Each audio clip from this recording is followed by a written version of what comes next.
This is in, I think it was in, what is it, 1982, something like that.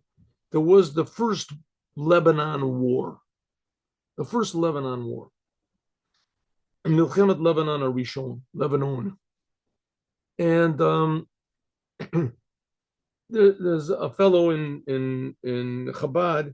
He organized what was called um, tanks to go in. It's Chabad tanks. What are they? They're campers, trailers, camper trailers.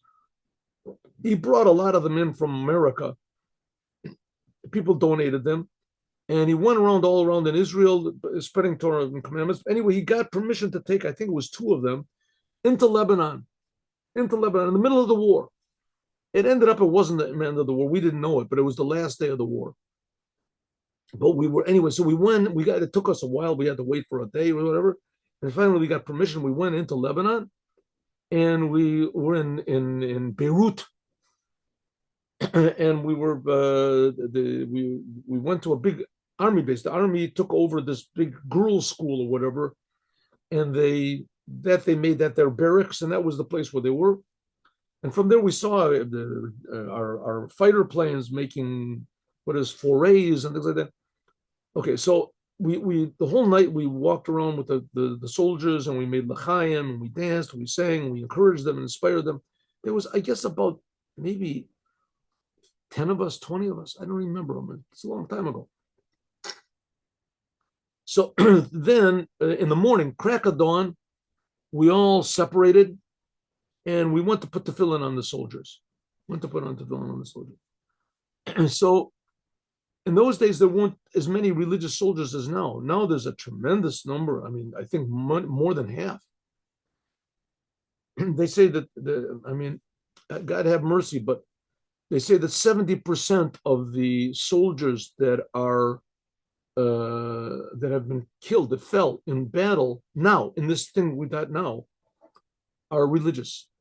They're religious, 70% of them. They're fighting. Anyway, so, but then it wasn't that way. Then there wasn't so many religious soldiers. So on one hand, they were a little bit suspicious of religion. On the other hand, they were very happy that somebody came to make them happy.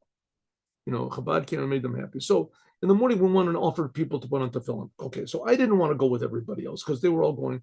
And so I took the tefillin that I had, and I sort of walked around looking for, stragglers or lone soldiers. And I looked between these two houses, and I saw that there was sort of like in the backyard went down. It was like on a hill. We were on a hill, and there was, at the bottom of the hill was this road, and on the road were, I don't know, 5, 6, 7 Jeeps. And the Jeeps had like a big, with an automatic, I guess, a Browning or whatever it's called, a big machine gun. And the two soldiers were sitting in the front.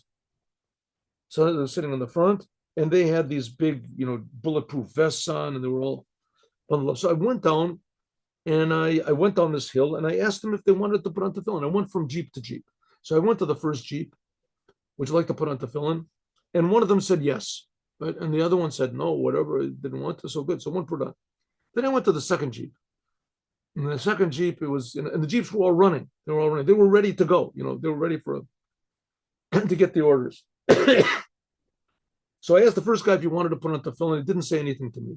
So I asked a little bit louder because I figured the noise of the engine didn't. In those days, there were no people didn't listen to earphones and things like that. This is 40 years ago, right? So he didn't say anything. So I said a little bit louder, would you like to put on tefillin? So he turned to me and he just started cursing me out. He got so angry. He said, you religious people, you're a bunch of parasites. All you do is you take money from us. You don't go, we're going and risking our lives. And what do? You just say Kaddish for us and this. And anyway, he cursed me out. Then he got to my mother and my father. They should be embarrassed and ashamed of me. I hope you don't have children like yourself. Anyway, so he was pretty good at it. He was really just cursing me out. So I didn't want to sort of ignore him because of the fact of the matter, he was, in a way, he had a good point. I mean, he was going and risking his life, and I wasn't I wasn't doing anything as far as, protecting the country in a revealed way. I wasn't risking my life, that's for sure. So the third person in the third Jeep, He calls me out, yells, Rabbi, Rabbi, come here. I want to put on tefillin. So I tell this guy, he's like in the middle of cursing my uncle or who knows what. So I said to him, I'm sorry, I got to go. So I left. I went to him, went to the third guy. Before I reached to the third Jeep, he yells out, Rabbi, if I put on tefillin, will God protect me? Hashem yishmor alayim. Will Hashem protect me?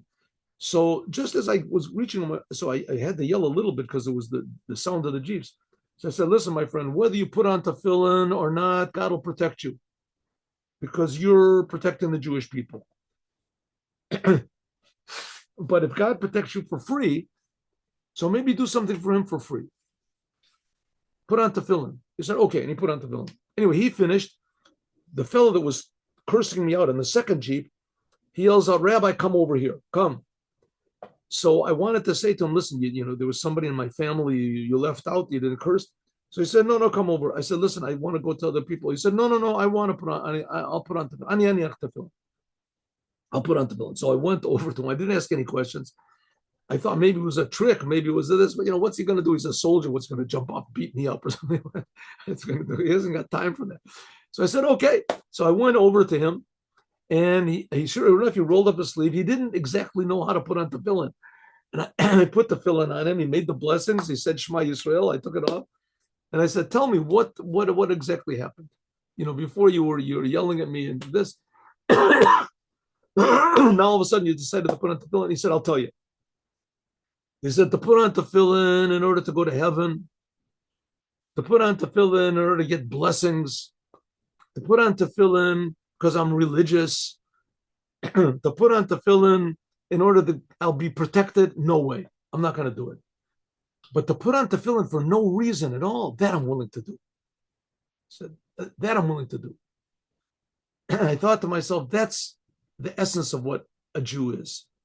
That's what the essence of what a Jew is.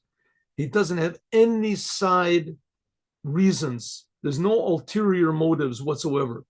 He just does what God wants, and he doesn't even know what God is. Who knows what God is? But he knows that God wants you to put on tefillin, right? And he doesn't care about what happens to him, if he gets a reward. It's a good thing, I'll do it.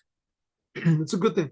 And it's very, very rare in this world that you can find things that you do without any personal, obvious, normal, personal motivation to do.